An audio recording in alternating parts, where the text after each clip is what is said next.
This is the end of our hot August journey, hopefully. One thing that I've discovered for myself during the series is that the heat is always on for Jesus.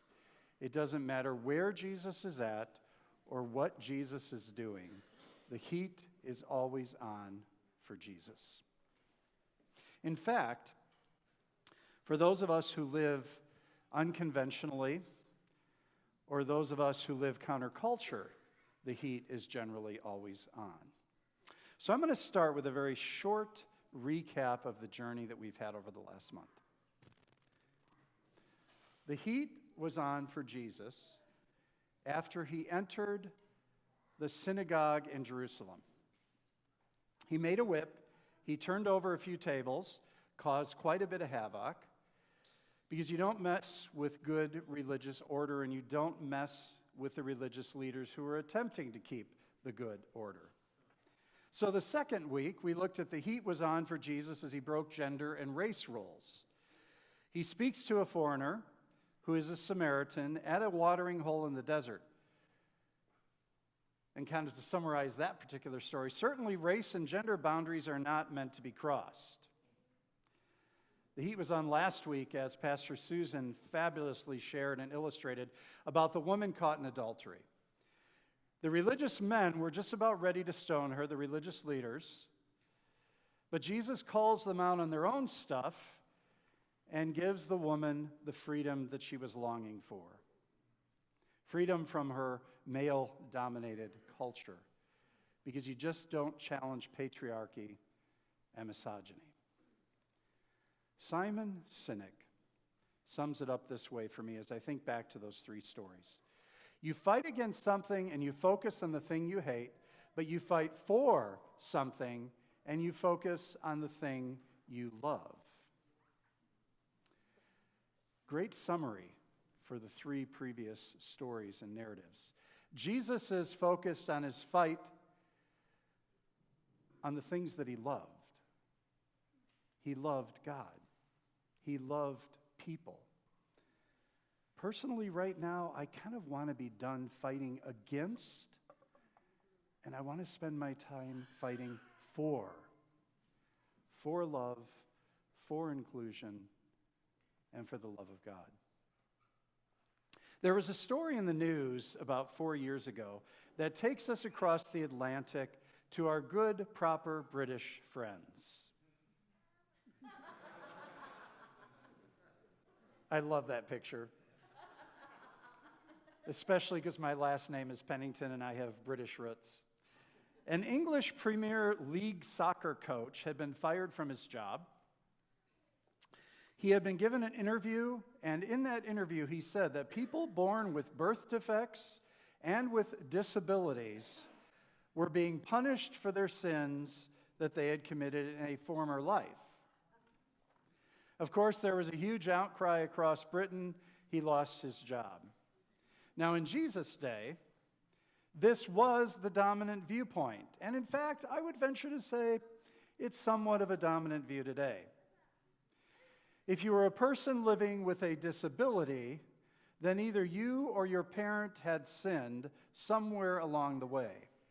And the blind man in our story was unable to work, and he could not provide for himself. He was excluded from work. He was reduced to the shame of begging for subsistence. His disability in those days gave him no choice. There was no social welfare. He was rejected by family and society.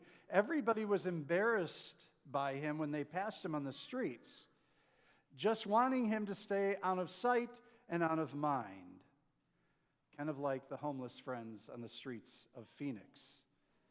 They make us feel uncomfortable because they remind us.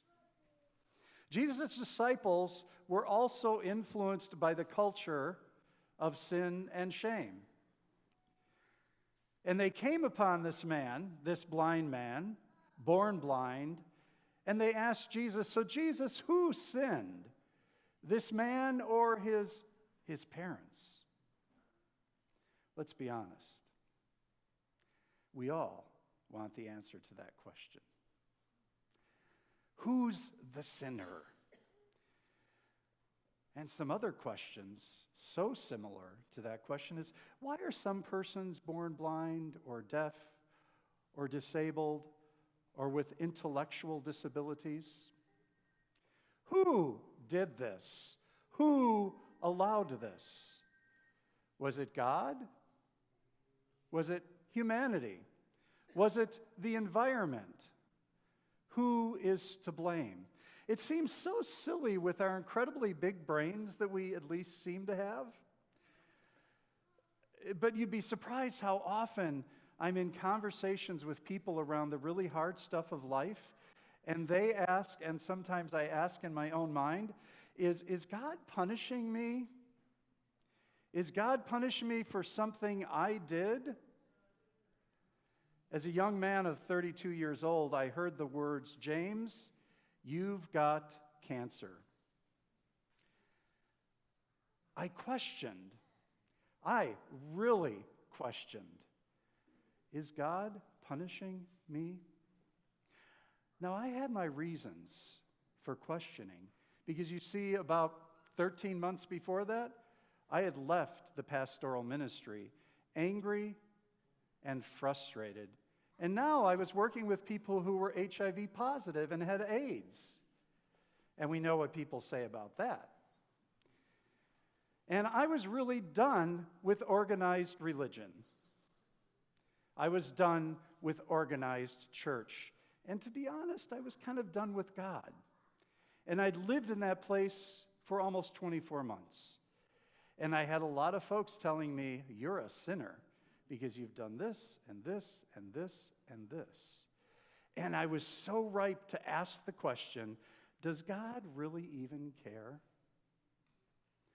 You see, I needed to assign some sort of blame. I don't know why.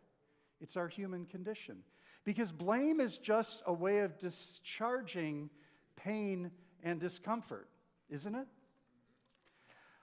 When I was given the word cancer, I was a skinny vegan. Charlie. Almost.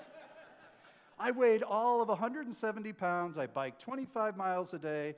During the week, 75 to 100 on the weekend. I was a powerhouse, and I was the perfect image of health.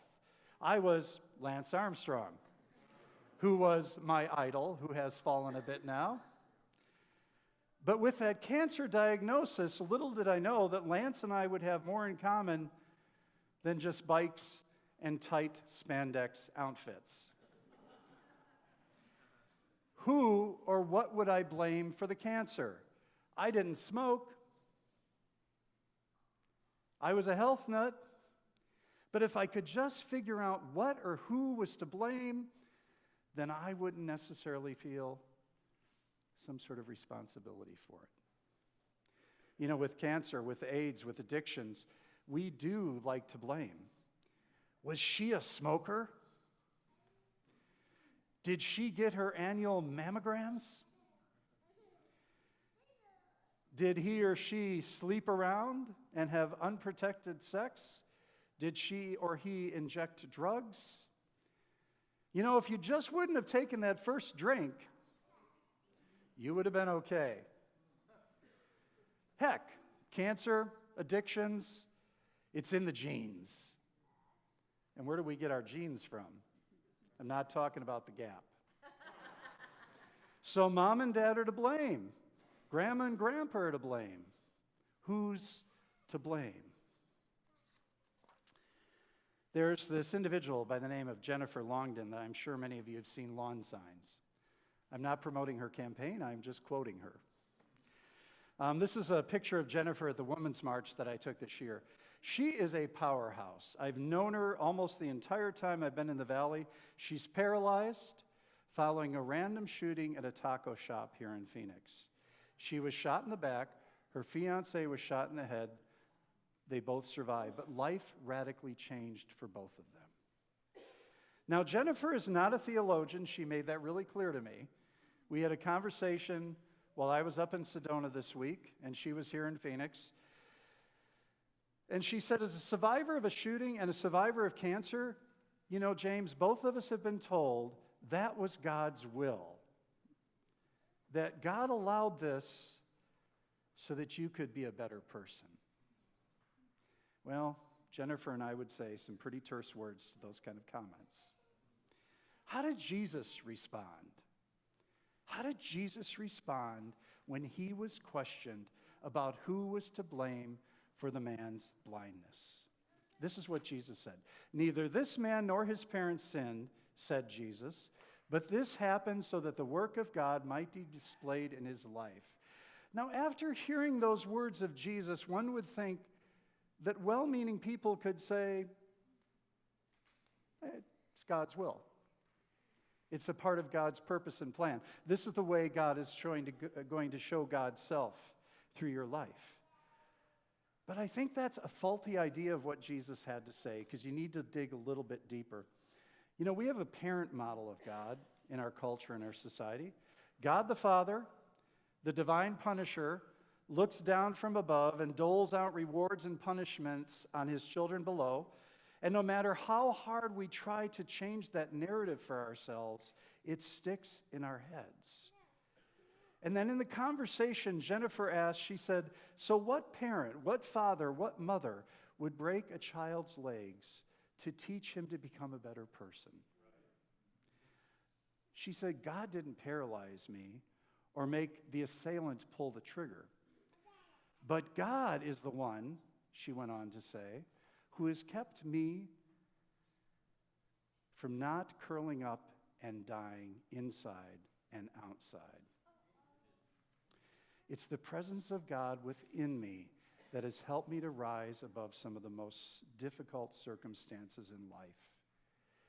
In this life, stuff happens, but how we deal with that stuff makes all the difference in the world. Another individual in a wheelchair, who I've always been a fan of, who is an author and an artist, said this: God did not heal me, but holds me. The more intense the pain, the closer God's embrace. I do like what she has to say there, but I have another truth. It's essentially God. Whoops. Jump to the next one. It's essentially God within each of us that we must connect with. It's this God strength within us that gives me and gives Jennifer, and I'm assuming gives you, the strength to put one foot in front of the other foot, in front of the other foot, and to keep on keeping on. We are all persons with both abilities and disabilities, and we are all gifted by God. So the question still remains, though, and Joni Eareckson Tada had the same question. So why are some healed and why are some not healed? Why do some die from cancer and do others not? Why are some people able to overcome their addictions, but others are unable? Why do some people live with such mental and emotional pain? Guess what? I don't have an answer. Sorry to disappoint. But hear this. I have also learned throughout life not to point fingers at God or at anyone else. Brené Brown said this: shame is the intensely painful feeling that we are unworthy of love and belonging. You see, that's what God did through Jesus in each of the stories we've heard over this Hot August series. The characters were released of their shame, and Jesus said, you are worthy and you belong. I heard a few gasps when Carson read that Jesus uses a little bit of mud therapy.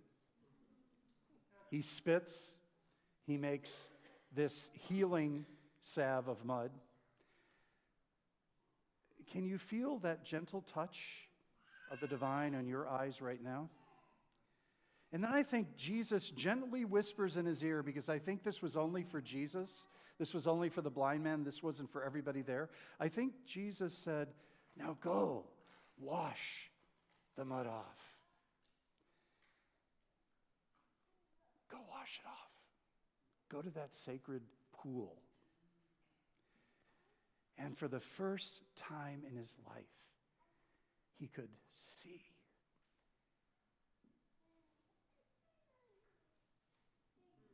Have you ever had that experience? It's the very first time in your life you really, really see. Oh, it is time to wipe the mud off our eyes and begin to see God in everything, and to see God in every person, and to see God in every piece of the cosmos. It's time to stop throwing stones. It's time to stop pointing fingers. It's time to stop assuming, because we know what assuming does. It's time to stop placing blame and to live into our true God-given selves. It's time to wash the mud off of our eyes and to change our world view. The disciples, they start off by indicating what kind of worldview they had. If this man was born blind, then he or his parents must have done something to deserve it. Jesus says, you got a faulty worldview. That's not true. And then he heals the man. And on the Sabbath, nonetheless, when no honest, hardworking rabbi dare do anything at all. Their reality, their worldview is shattered because of Jesus.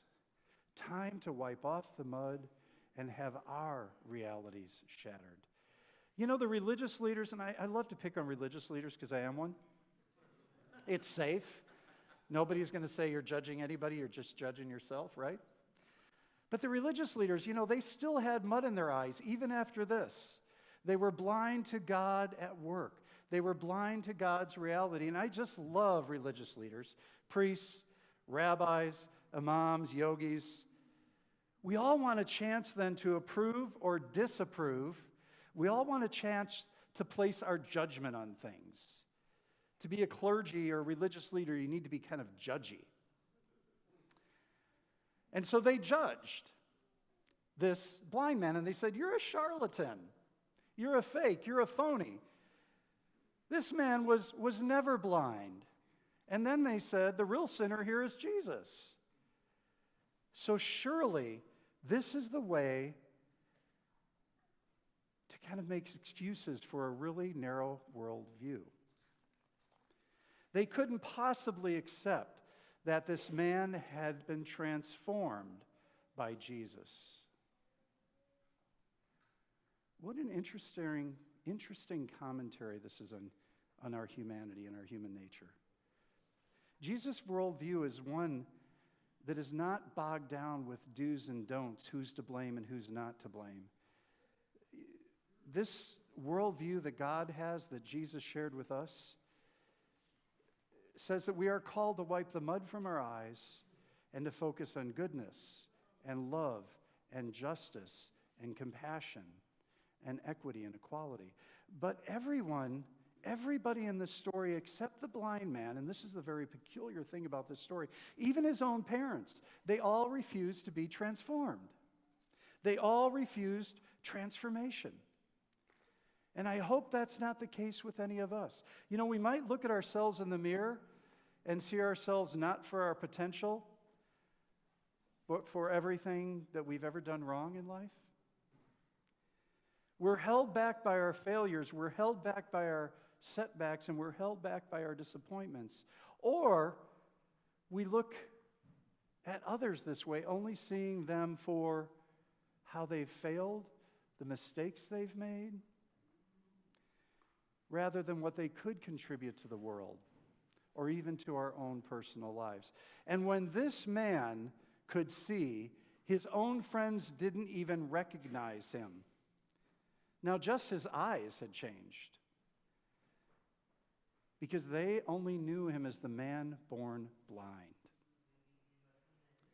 And they wanted the blind man to stay in his box. Keep the label, blind man. And we do that to ourselves too. How does it feel to do that to yourself? That doesn't feel like life. That doesn't feel like hope. It doesn't feel like wholeness. It doesn't feel like God, and it doesn't feel like Jesus. Jesus de-labeled him. I love that. Jesus ripped his label off. You are no longer blind man. Even if your family and the rest of the community can't help with the label. His shame is removed along with his blindness. Jesus not only heals him, but shows him honor by changing the narrative and lifting him up above the labels of inadequacy that have been placed on him. Imperfections are not inadequacies. They are reminders that we're all in this together. That is kind of the answer. It's kind of the end game. It's really the story. Imperfections are not inadequacies. They are reminders that we're all in this together. These beautiful ancient stories tell us that we're in this together, that we are all in the same boat, that we are not to place blame on God, on mom and dad, on brothers and sisters, on aunts and uncles, or really on anybody else. And so the last word I'd like to share with you folks is here's mud in your eyes. Here's mud in your eye, Jesus. Here's to seeing the truth about yourself. Here's to seeing the truth about others. Here's to seeing the truth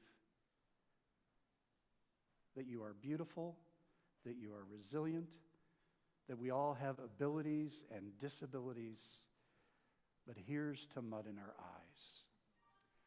I once was blind, but now I see.